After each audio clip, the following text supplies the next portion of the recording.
Good morning and happy Monday. Last week we covered the data manipulation language and we started off by covering the select function in detail. In this video, I'm focused on the insert function. So insert inserts a row into a table.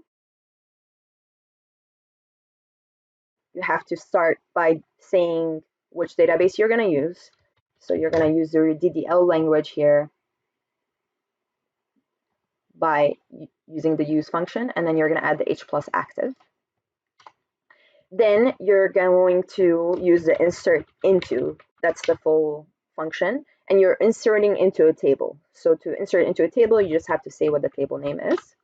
You open the parentheses, and then you decide which columns you're going to insert values into. So you're going to say something like first name, last name, phone, address, city, state, and zip. And then you close the parentheses. You might have noticed that I didn't use customer ID. And the reason why I didn't use customer ID is because I already know from this table that customer ID is an identity field, which means that SQL is going to automatically generate a value for me. I already decided what the seed is, which means the starting point of it, which is 10,051. And I already decided how it's going to be increased, which is through the incremental value of 1. So it increases by 1 every time a new row is generated. So we can ignore that as part of these functions and instead go to a new line and say we want to insert the following values. So it's insert into the table name, open parentheses, close parentheses with the column names, and then values, open parentheses. For any string values, you have to use a single quotation mark. So in my case, I'm going to say I want to enter demo, El-Charif, 222, actually, let's just make sure this is the right format. So 222, 111, 333, or 444, doesn't matter.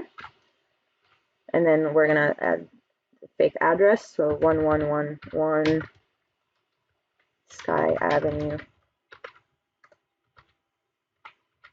fake city.